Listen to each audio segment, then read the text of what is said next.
Okay. So, hi, everyone. Thank you for being here. Welcome to Working Productively with an Editorial Team.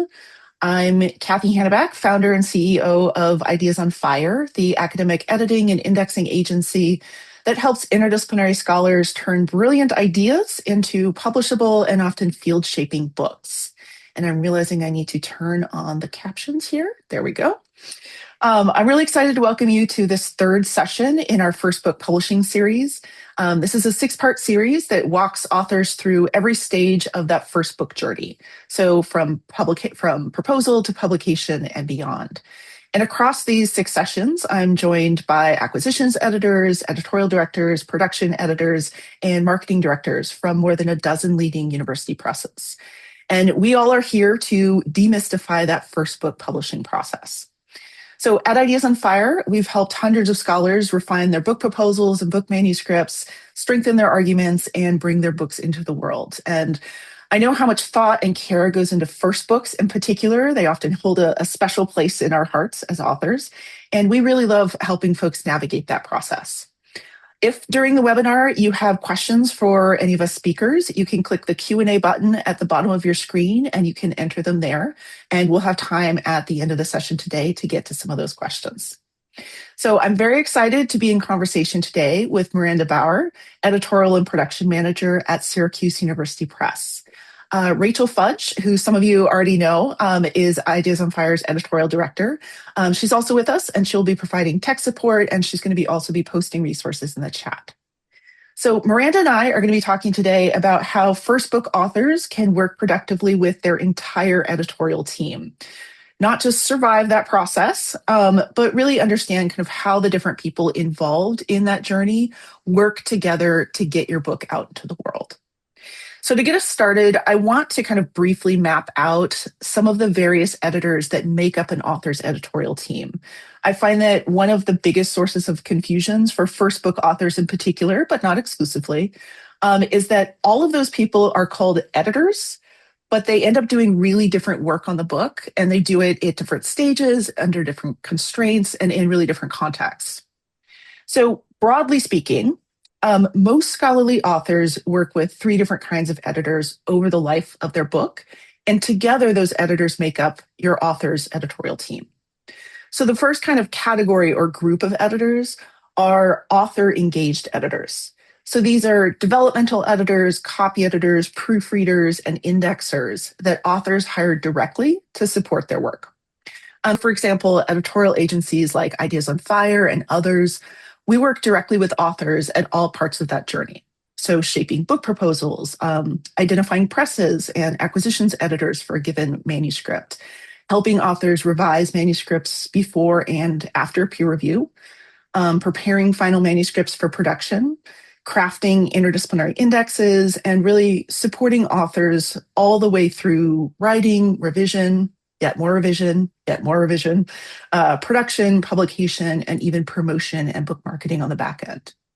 So a lot of presses, most presses I would say, strongly recommend this kind of author-engaged editorial support. And that's why we work directly with authors who are referred to us by their acquisitions editors, as well as by their various members of their scholarly communities.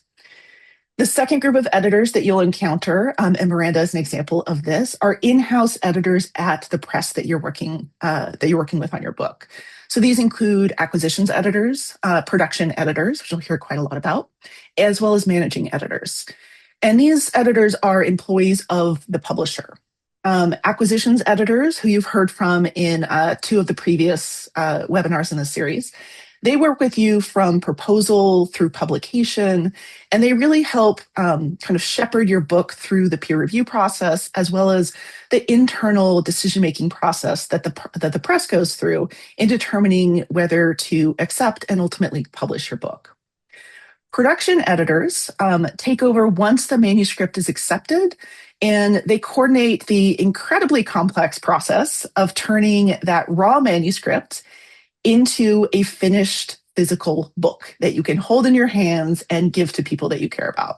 And Miranda is going to have a lot more to say about that role shortly. And third, some presses, not all, but some also hire freelance editors, usually individual copy editors or proofreaders or a packaging company or some combination thereof. And those folks usually complete specific kind of bounded tasks within the production process. Those editors are working on behalf of the press, not directly for authors. And so they're focused on the kind of press schedule and scope and process.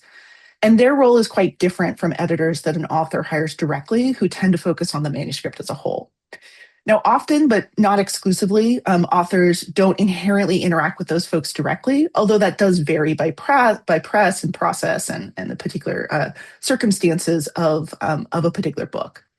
But the key thing that we want to emphasize today is that all of those different editors, number one, they're not interchangeable. They don't do the same thing. They all do different things, but they're all vital parts of your full editorial team. And so together, they form a kind of single editorial ecosystem around your book. And I find that when authors understand who does what in that process and when they do it and how and where they do it, authors often find that they have less stress around making decisions, about interpreting feedback, and ultimately about getting their book into the world, which is, of course, the goal of the publishing process itself. So this is the framework that we're going to be working from today as we talk about how to collaborate productively with that full editorial team. So to start us off, Miranda, I would love to kind of ground this in your perspective as a production editor, because I find that a lot of authors have questions about production editing. It's perhaps less well understood from the author perspective, but is this incredibly vital role in the book publishing process. So as a production editor, what parts of the publishing and the author relationship process are you responsible for? And maybe what do you wish first book authors understood about that process? Yeah, totally. Hello all. Kathy, you just said everything so beautifully. Thank you for speaking with me and letting me be a part of Ideas on Fire. Just want to, I'm a fangirl. Y'all are great.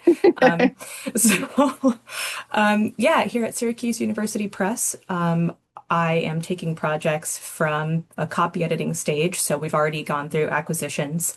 And they have since transmitted them to us. I'm choosing a copy editor for the project.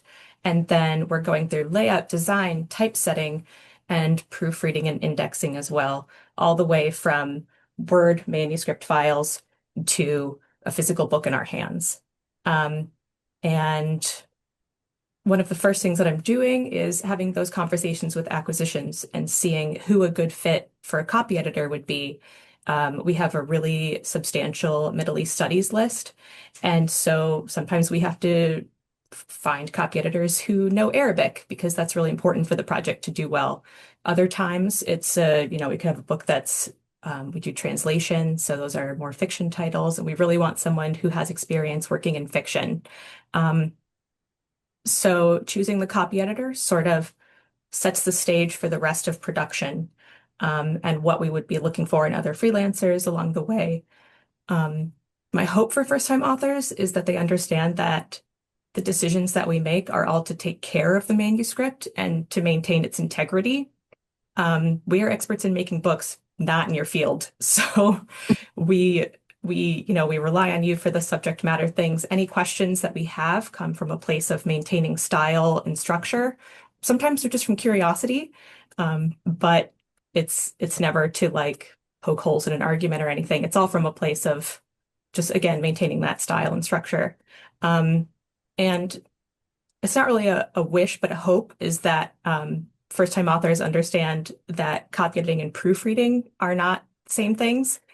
Copy editing is where you're sort of at a sentence structure level, saying, am I using the right word here?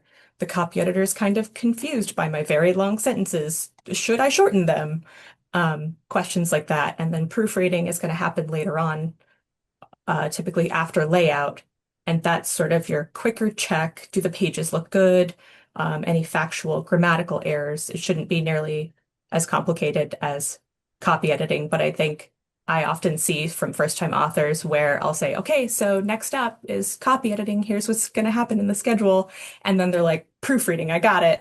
Like, okay. So I think that's a good thing to know for first-time authors, especially sort of initially stepping into production. Nice, nice. We also encounter a lot of that confusion around the line between copy editing and proofreading. Sometimes authors will ask for proofreading when what they really need is copy editing. And, those terms are used in a technical sense in the publishing industry, but they're also used in a non-technical sense outside of that. And so I find it's important for those of us who work in on the publishing side of things to remember that while these terms are, we use them in really specific ways, not everyone does. And so just being upfront and explaining the differences to authors, I find that goes over really well, and it helps them see the value of both of them, right? Exactly. Yeah. Nice. I find that one of the most common kind of stress points that we find from authors, that we hear about from authors, is around feedback, particularly when it's coming from multiple editors or multiple people in the publishing process, and they're trying to kind of figure out which feedback should I listen to and follow, which can I ignore, which can I just say no, thank you, that's not the direction I want to go, and how do I navigate that all when I'm trying to get somebody to pay a lot of money to publish my book. So I'm curious from a production perspective, how do you think first time authors can best navigate feedback, particularly if it feels conflicting or maybe overwhelming or even just unclear? Yeah. I think the first thing is to always ask questions. If you're unsure about something, just reach out. We're happy to talk about anything. I've never met an editor who wasn't willing to talk about why they made a decision. So we're pretty open to that. And a lot of our edits are going to be related to style guides. So again, it's not going to be, if there are questions, well, sometimes editors just be like, well, according to Chicago Manual of Style 8.4.5, like it's something like that. And we're certainly happy to explain it. But again, at the end of the day, the author is the subject matter expert. And well, we don't want to do anything that changes or alters the meaning of the text. Authors know their fields best, editors honor that. It's their name on the book. So that's how I have approached, especially having been a freelance copy editor, is sort of, if an author is like, this isn't the change that I want to make, then I say, it's your name on the book, and I trust you to know your field and know your audience better than I probably do. I know Chicago Manual of Style, weirdly well, not whatever the topic of this book is.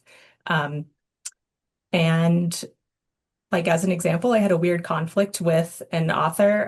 I was a very green, fresh little copy editor, and I was working on a project where the author was writing a section about a Greek playwright, Aeschylus, and it was spelled in a super weird way where I sort of had to get the context, and I was like, yeah, no, this is Greek playwright Aeschylus. We all learned about this in school, but the name was spelled differently, and so baby copy editor me changed it to how I knew how to spell it, which the author did not take well.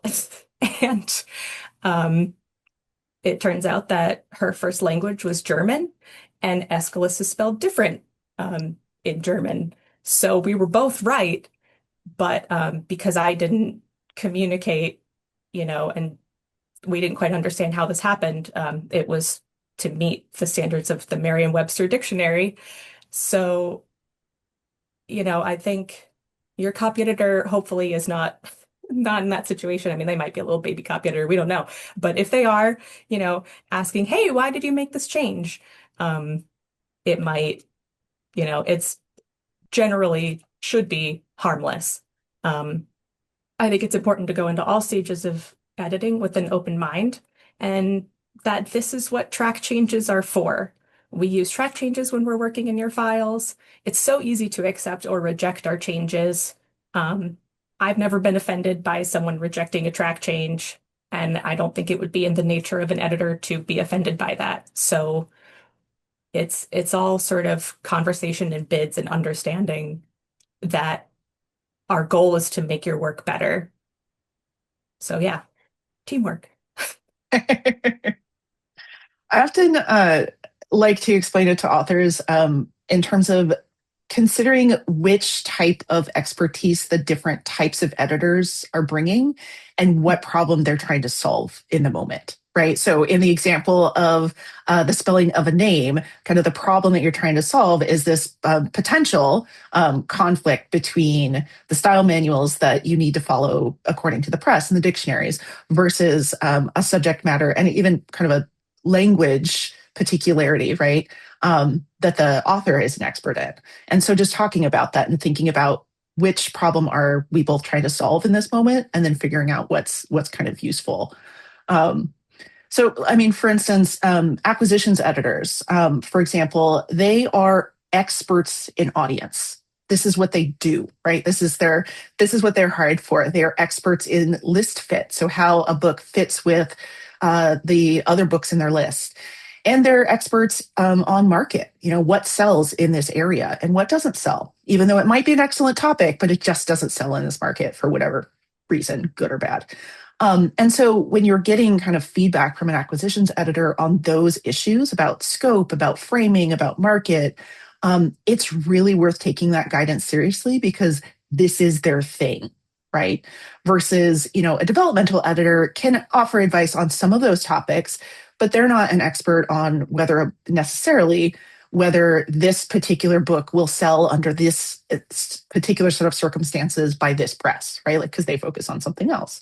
So figuring out, so if you're an author and you're receiving kind of multiple forms of feedback from different kinds of editors, thinking about what problem is that editor trying to solve in their specific wheelhouse, and maybe give more weight to those issues from in that context than some other stuff. And that again helps you kind of weigh, maybe I should listen more to the copy editor on this topic and the acquisitions editor more on that topic and the developmental editor more on this topic, again, because they're trying to solve something particular. Well said. Um, Yes. I also was hoping we could talk maybe a little bit about where communication sometimes breaks down or where things go off the rails a little bit with book publishing, not because those things are inherently, you know, super common or definitely not inevitable, but I find that a lot of them are quite preventable if you just talk about stuff ahead of time. So I'm curious from a production perspective, looking across the full publishing timeline, where do you most often see some of those breakdowns or communication challenges happen between authors and editors? And what do you notice seems to cause them? What are the patterns that you found? Yeah. So I think one of the parts specifically in production is sort of in between the copy editing and the proof stage, where maybe there were some things that you didn't consider at the proofing or at the copy editing stage, and now we're at proof. So we've gone from those Word files to the PDF pages. And potentially part of the breakdown is, I hate to say not understanding what all needs to be considered at copy editing, but that might be a part of it, or letting questions sort of build up. The minute that you have a question, please ask it, even if you've already done your final check of copy edited files or whatever. Um, it's important that we can make those changes to the Word files while we have them. It's much easier. Specifically for our translated titles, we have situations where if it's a transliteration, for example, and certain spellings were used for certain terms that the author wants to change, that can get messy pretty quickly. Um, and so if significant changes are needing to be made at proof, then you run into indexing errors or the proofreader getting confused, and then typesetting gets mixed up, and it sort of snowballs. Um, so yeah, just I think when files are in that Word stage, when they're in that copy editing stage, that's when authors need to give 100%. I mean, they should for the whole thing, but you know, that's the big push is the copy editing for where's the place for me to really be sure that this is in a good shape for the rest of the process. I agree. I agree. Because you don't want to get to a point as an author where you get page proofs and you're like, I actually need to make a ton of changes because I forgot or didn't think about it or whatever. And then it's like, too bad, you can't. Let's just avoid that. Right, right. I mean, you want the manuscript to be, and you want the book to be the best possible version, right? And you don't want to send something to the printer that the author feels any sort of regret about. And so I will certainly, we take on a lot as a production team when situations like that happen. And I'm very sort of guilty of being like, sure, yes, we will solve this. Um, and it just you just want to prevent it when possible by knowing what needs to happen at the copy editing stage. Yeah. Yeah. Yeah. I also find that one of the kind of areas of confusion or maybe misaligned expectations has to do with editing scope provided by the press versus provided by author engaged editors. I know a lot of first book authors kind of tend to assume that once their manuscript is under contract, it's accepted by a press. They often assume that in-house editors at the press will provide deep page by page, super detailed developmental editing and comprehensive detailed copy editing across the entire book. And they're often really disappointed to learn that that's not the case. um, Obviously presses are working within really specific production models, compressed timelines, and particularly these days, really challenging circumscribed budgets. Which means that the editorial work that they provide has to be focused on the things that make that process go right. And of course, that's where editorial agencies like Ideas on Fire and others can really help supplement that process. And I find that authors feel a lot of relief and gratitude when they realize that they can hire developmental editors and copy editors to do that kind of detailed page by page sustained book length work before it gets into the production or sometimes alongside the production process, depending on which type of editing we're talking about. For instance, hiring experienced copy editor who can focus closely on prose, on sentence structure, on consistency, on spelling, and on how that kind of lands with an audience, particularly if they're fluent in the fields that you want to be speaking to as an author. It really can transform your authorial experience with production. Just the idea that you can hire someone to format your entire book according to the press's often very detailed style requirements, right? They'll fix all your citations. You don't have to. Authors are so excited to learn about this. We're But just excited too. That sounds great. but just those kinds of things of like seeing how all of these different roles fit together and then where as an author you can bring in the support that would make your life and your experience better is part of what I wanted, this webinar to focus on, but is also what I think makes the publishing process more pleasurable for folks. Yeah, agreed. 100%. I mean, if we, you know, when we do have manuscripts that we can tell some developmental work has been done on them, it's kind of, we're like, oh, it's going to be smooth, So there's an energy from the press where we're like, oh, okay, we'll be in good shape. And it's very helpful. For sure. You want to talk about timelines? Because I think that is also something that authors have a lot of both anxiety about, but then also sometimes some unanticipated kind of worry about down the line. So I'm curious, again, from a kind of production standpoint, how do you think authors should think strategically about managing the timeline across their entire editorial process, not just production, but including production, so that things don't pile up at the end and they have that kind of freak out moment when everything is due?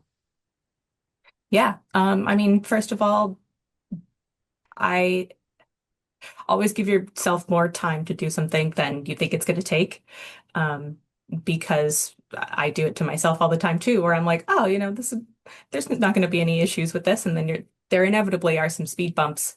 And so try not to procrastinate.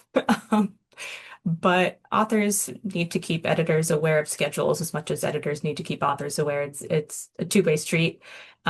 Here at Syracuse, we're such a small team that we sort of, when we lay out our schedule at the beginning, when we're talking to authors about copy editing and what's to come and proofreading, we're sort of, saying mid-month in future, specific month.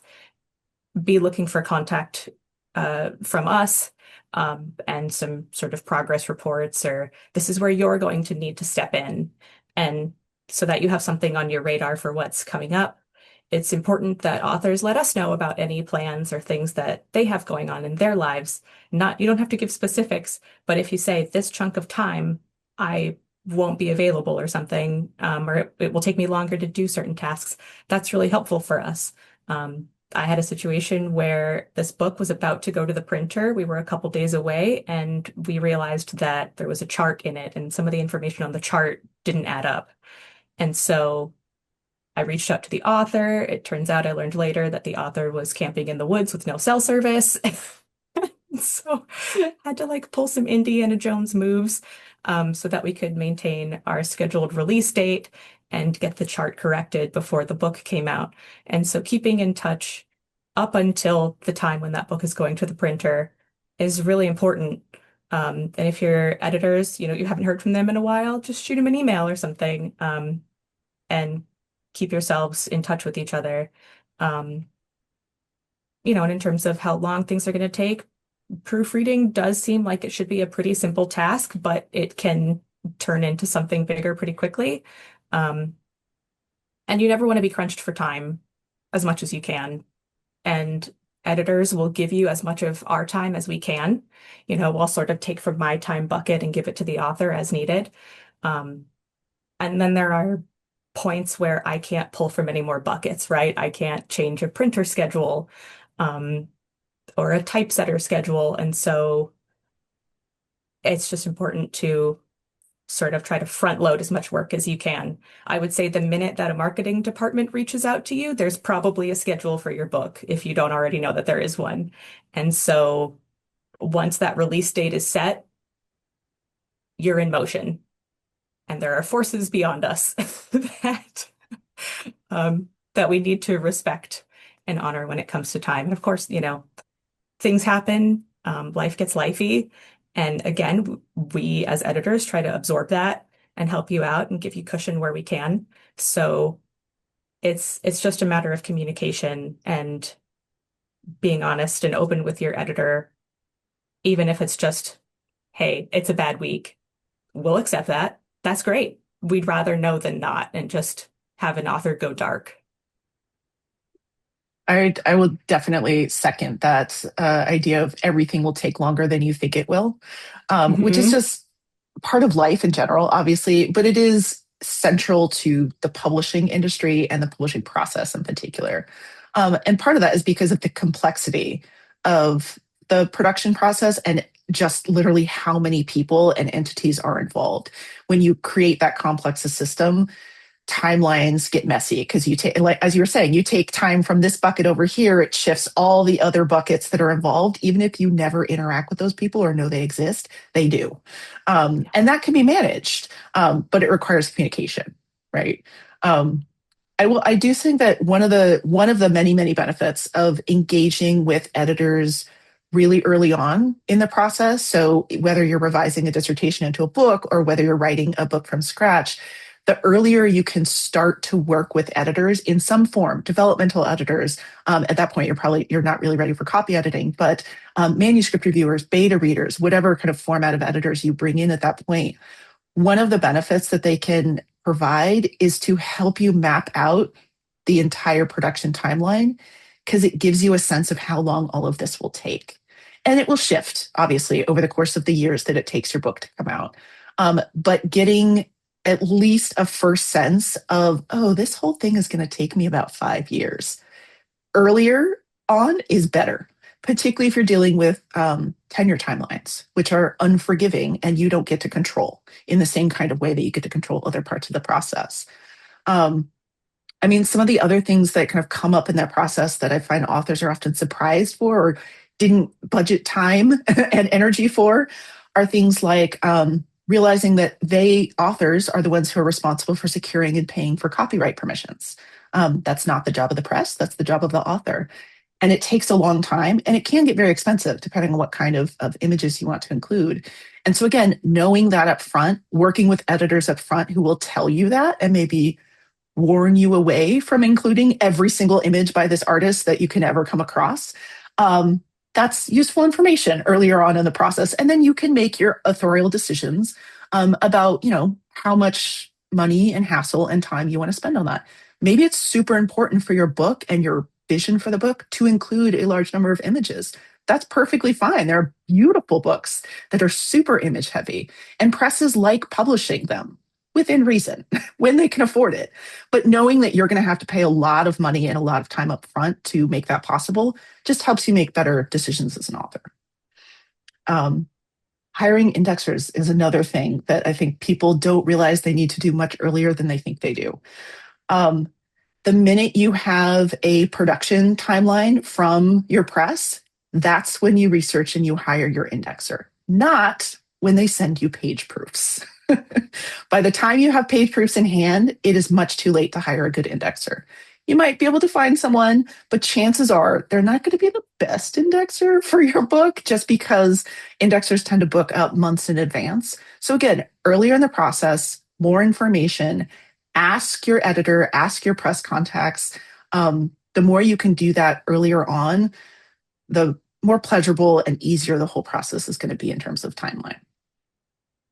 Absolutely. And yeah, just to sort of off of the indexer bit, let's say there is an indexer who specializes in your field and you really want to work with them, but they're not available until however far out.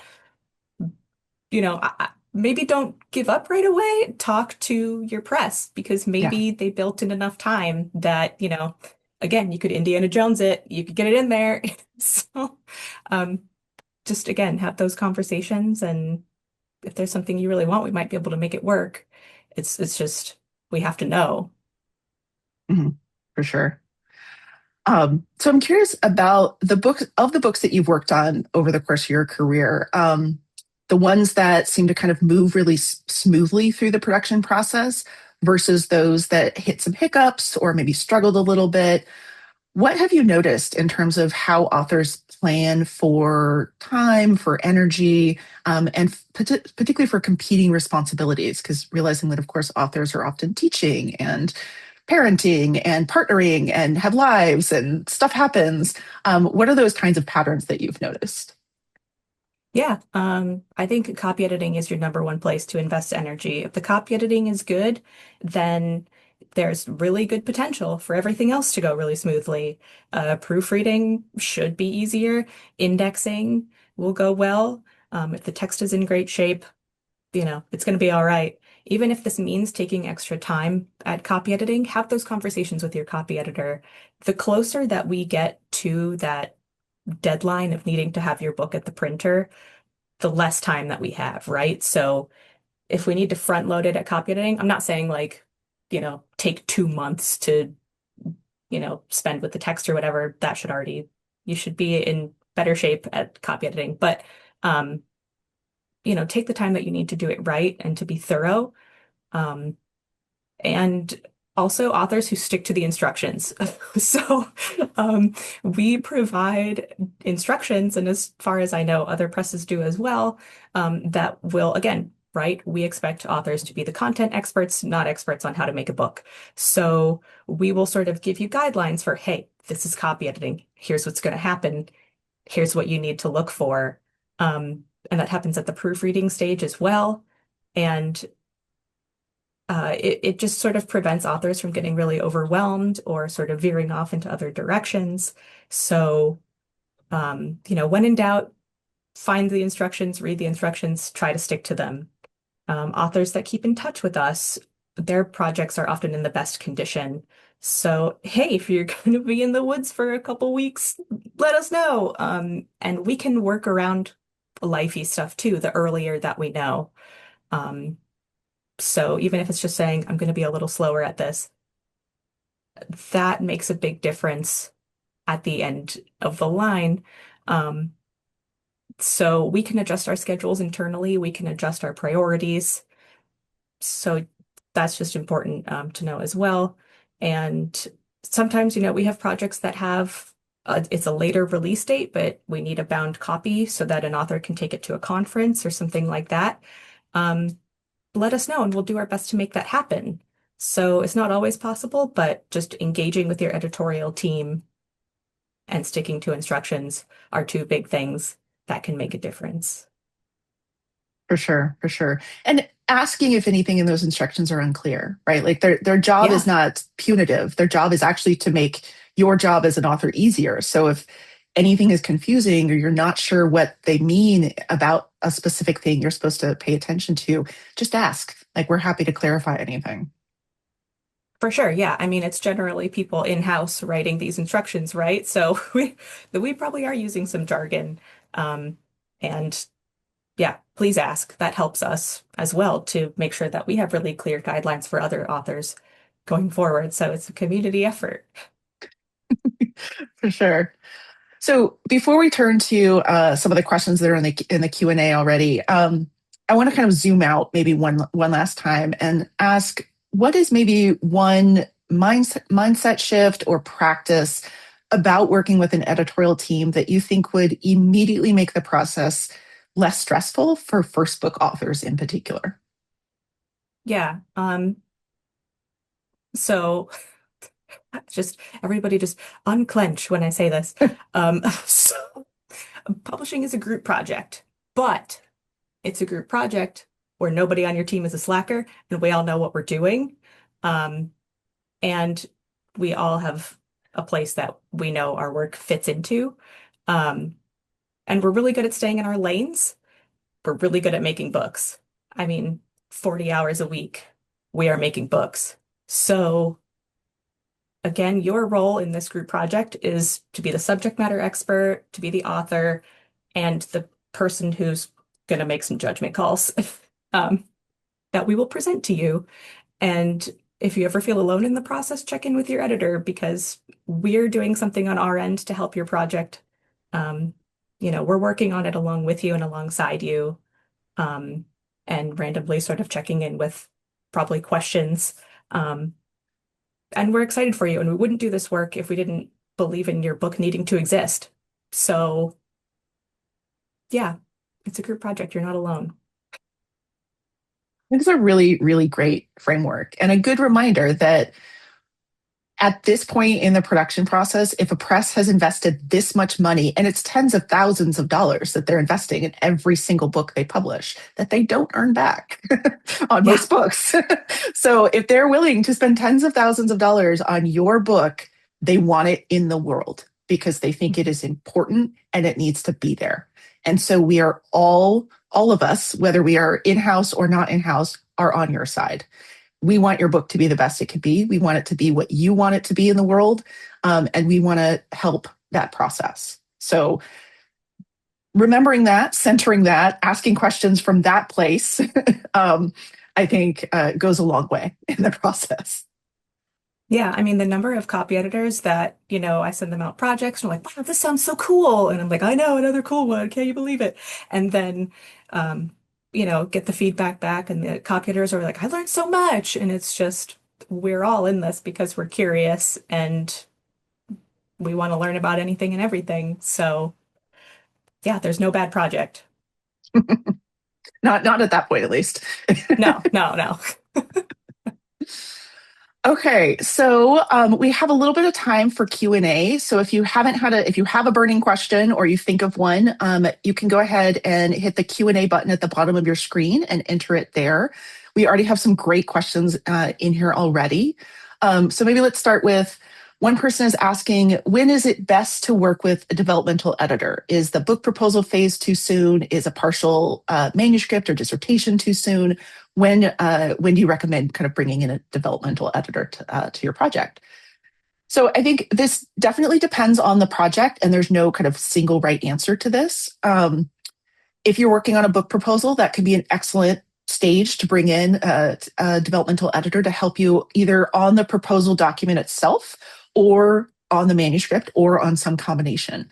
A developmental editor at that stage, particularly if they are an expert in book proposals and have worked on a lot of successful book proposals that have been accepted by the presses, the types of presses you're interested in, they're going to have really great advice about framing for that document, about audience, about how to appeal to a particular acquisitions editor that they may have worked with in the past, or a press that they may have worked with in the past, and kind of know what they're looking for. They're also going to be able to help you explain the arc of the book and the stakes of the book really, really well. And again, those are really important for the book proposal stage, because you're trying to convince a publisher that your book needs to exist, and it needs to exist now, and it needs to exist being published by them. And your proposal is really that opportunity to convince them of that. And so a developmental editor who has a lot of experience working on proposals will be worth their weight in gold at that stage of the process. But you can also bring in a developmental editor earlier on. So for instance, if you're looking at an unrevised dissertation, let's say you just finished your degree, 4 or 5 months ago. Any earlier than that, like if you just finished it last month, you're not ready to revise yet. Put it down for a minute, take a breath, orient yourself in, particular, celebrate the fact that you just finished your PhD. Congratulations. But a few months later, you might be ready to return to it and see if it's something that you would want to revise into a book. In that case, bringing in a developmental editor to provide a manuscript review or a beta read can be really helpful in terms of giving you a kind of holistic assessment of the text and helping you figure out exactly what would need to be revised to turn it from a student exercise of a dissertation into a book manuscript that a publisher might be interested in. Different editors structure their manuscript review services differently. At Ideas on Fire, we do a kind of holistic assessment. So we're looking at broad patterns across the text as a whole, as well as very specific chapter by chapter revision recommendations. And that kind of feedback at that stage can help you figure out, what would I need to revise? Do I want to make those changes? Do I have time or energy or investment to make those changes? Or do I maybe want to pull some pieces from this and add a bunch of new material to turn it into a different kind of a project, which is a very, very common thing that people come to when going from dissertation to book. Depends on the project, but a developmental editor can be really helpful in both of those contexts. Do you have any kind of ideas on when you think maybe from a production side of things, it could be helpful to bring in a developmental editor? Yeah, no, I think you're spot on. The last press that I worked at was human kinetics, so it was more science books, kinesiology studies. And we actually had developmental editors in-house.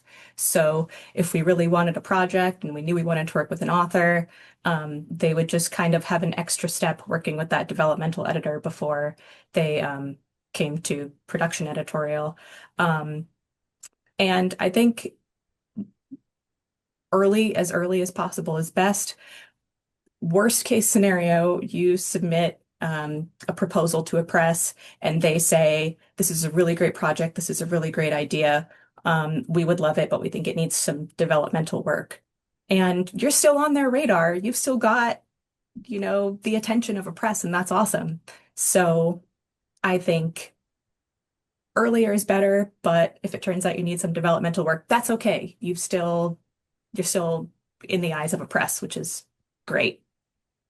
And being able to say to that press, like, to follow up and be like, I followed your advice. I engaged this, developmental editing team. We made these revisions. Thank you for your advice. My manuscript is much stronger. I've changed it in XYZ ways. Would you consider, looking at the revised version?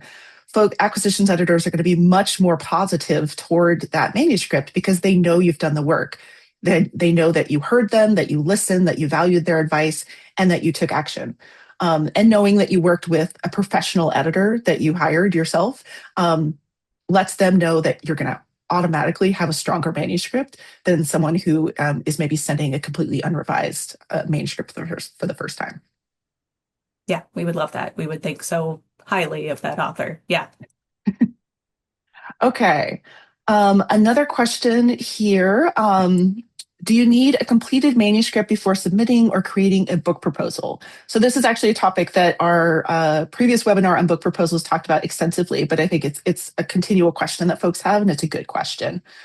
You do not inherently need a completed manuscript before you write your book proposal. And particularly if you're going from a dissertation to a book, or you're drawing on a dissertation in some form or another, chances are you are not going to have a complete manuscript before you write your book proposal. Partly because your book proposal is where you're forced to think about the arc of the project, the stakes of the project, and the audience of the project in a way that in dissertation form you never had to care about. And so a book proposal can actually be a really helpful tool. Writing it can be a really helpful tool for an author, even if you don't yet have a full manuscript, because it forces you to articulate to yourself as well as to other people, what do I want this book to be? What would make it interesting to somebody? And then you can use that book proposal document to frame the revisions that you make to the text itself. So some people do have a full manuscript and then they write their book proposal, but I often find that, particularly for first book authors, writing a version at least of the proposal earlier can help you frame what the book actually becomes in a more direct way. Well said. Beautifully said. Yes, that's so smart to use that proposal. Yeah, Because it's like a tool, right? It forces you to think and to see your text in a way that you're not really used to seeing it. And that's gold. absolutely. So what somebody else asks, if I can only afford to hire my own editor for one part of the process, which one should I prioritize? I love this question. Everyone's working with a budget. No one's working with unlimited funds. Every single person, every single author is in this situation. And so, yes, you are smart to think about prioritizing and kind of getting the most bang for your buck. It does depend on you as a writer, you as an author, and the kind of status of the book manuscript as it is in your situation. I do find that if you, for instance, have the kind of primary focus of your concerns or your questions, your anxieties, or the areas that you want to focus on, if they're about argument, if they're about scope, if they're about audience, if they're about structure and examples, analysis, really the content and ideas, I would put your money toward developmental editing because that's exactly what developmental editing focuses on. If you're like, I can figure out the citation and grammar stuff sort of, kind of later, even if it won't be excellent, then developmental editing might be where I would recommend you put your money first. In contrast, if maybe English is not your first language, or you have more concerns around language or sentence, for instance, if you know you're super wordy, we all have writing idiosyncrasies, it's okay. I'm one of these super wordy writers. I have to do a lot of revisions to get my writing to something that I would want to share with other humans. And so if those are where your concerns lie, you're like, I think the content's good. I like my argument. My examples work. Maybe I'll change some stuff about organization, but it's not really where my primary anxieties live. Then maybe you put that money toward copy editing. So I would think about where your pain points are personally, and start there. And also realize you don't have to spend all of your money on one kind of editing. Maybe you get 2 chapters developmentally edited and the full book manuscript copy edited, or vice versa, right? So thinking about what makes sense for you and where your concerns are, let that guide where you put your money. Yeah, no, I completely agree. I also think that depending on where you are in the publishing stage, this might be a great question for an acquisitions editor and saying, what's coming up? Or if I decide to work with this press, what am I expected to pay for and what is paid for by the press? Here at Syracuse University Press, we pay for copy editing, so that's not on you. So then your costs would either be for if you want to hire a proofreader or not, and if you want to hire an indexer, or if you want to do that work yourself, which we have instructions for both, if you decide to take that route and you feel like you've got it. But yeah, so that would be a conversation that you could certainly have with your press as well, and what they recommend and what's included. Awesome. Somebody else is asking, how do I find an editor who's a good fit for me and who understands my field? also an excellent question. So if you're talking about in-house editors, obviously the press itself is going to organize that. So they're going to put your book in front of the editors on their team that work on the books in your area. So they're going to take care of that on their end. But I think perhaps what this person is asking is how do I find and hire an external editor who's a good fit for me? I always like to say, ask people in your scholarly community first. Word of mouth recommendations are the best way to find this out. Ask your peers, ask your colleagues, ask your coworkers. Read the acknowledgement sections of books you admire, even if they're slightly outside your field, but books that you think are good books and you would like to write a good book like that. Read their acknowledgement sections. They often think they're developmental editors, they're copy editors, they're indexers, and they often rave about the ones that they feel passionately about. I will also say ask in your scholarly network. So scholarly associations are a great resource for this, at conferences or at webinars or events. Publishing panels, if you have publishing panels at your university, either virtual or in person, those can often be a really great resource. And finally, finding presses that you like, this is the type of press that I hope to publish with. See what editors work on successful books that are published with that press. So for instance, if Syracuse University Press is your top press, that's your dream press, you really want to get accepted by them, take a look at their lists, see what they have published recently, and see who worked on those books. Again, you can often find this in acknowledgement sections, or you can just track down those scholars and just shoot them an email. Your book is excellent. Did you work with a developmental editor? Do you have any recommendations? Because those kinds of community recommendations are because they come from the fields that you care about and the spaces that you care about and the communities that you care about, they're going to have a lot more useful and more, I'd say, relevant recommendations than something like a giant editorial directory where you're like, you all look fine, but I have no context for this. So I'd say start in your communities. Who's worked on the books that you think are awesome? Start there, and then you can branch out as needed. Yeah, absolutely. Acknowledgements are gold mines. So that's a great thing. And even, reaching out to a press that you really want to work with and asking for some of those recommendations. The longer that I'm in this field, the more that I'm discovering that authors are editors and editors are authors. And so that's been an interesting thing to sort of realize as well, is that some of your best editors, turns out, published a book however long ago. So yeah, publishers are a great resource too, just for ideas for who to reach out to. Are there any other questions that folks want to throw in here so we can get to it? It looks like, okay. So one person asks, this is an excellent segue into our next webinar. So thank you for adding this right at the end here. This person asks, once the book proposal has been submitted, how does the peer review process work? And our very next webinar on February 10th is all about this topic. So I encourage you to register for that. I know that was really good timing. It's all about navigating peer review. So I will say that once you submit your book proposal, and it's usually 1 to 2 sample chapters, depending on the requirements of the press, the acquisitions editor and their colleagues are going to look over those documents, and they're going to decide whether to solicit the full manuscript draft to send out for peer review.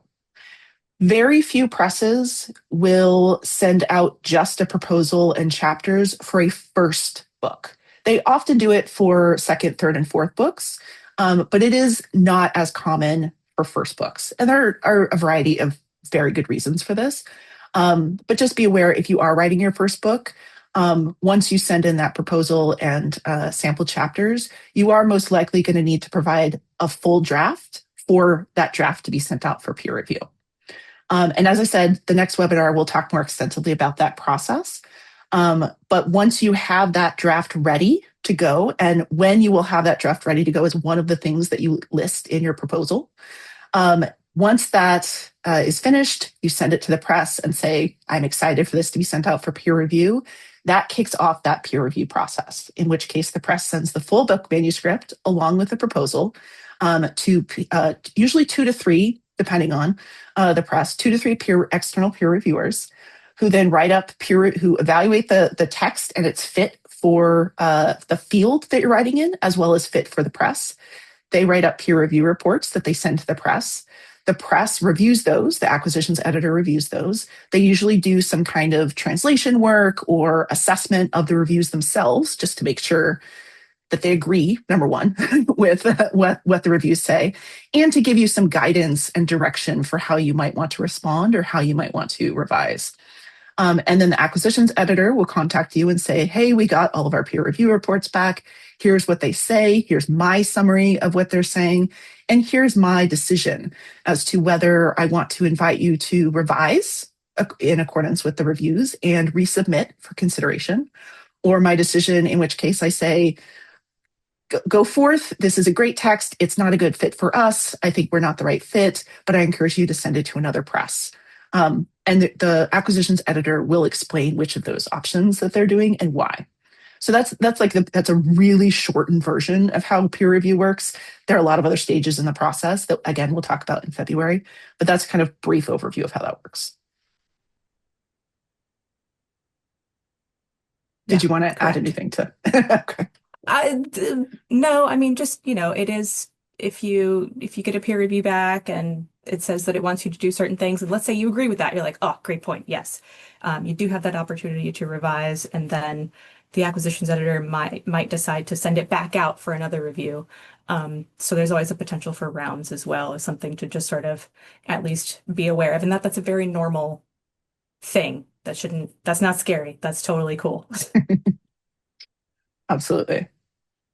Okay, so we are coming up on time, and it looks like we have gotten through most of the questions that are in the Q&A. So as this time comes to a close, I really want to thank all of you for being here. I know it's a very hectic part of the semester as classes are starting, so I really do appreciate all of you showing up today. And I want to thank Miranda so much for sharing your expertise and your advice, and particularly a kind of behind the scenes look into how production editing works. And thank you so much for Rachel as well for helping out with tech support and posting resources. So all of you who registered, you'll be receiving a recording of the session within the next week or so. So keep an eye on your inbox. And please don't hesitate to reach out to me if you have questions about editing support or any of the topics that we talked about today. And finally, one last plug for the next webinar in the series, Navigating Peer Review on Your First Book, is coming up on February 10th. You can register for that on our website at ideasonfire.net. It's totally free. Share with whomever you think would find that useful. And I will see you all next time. Thank you so much. Thanks, everybody.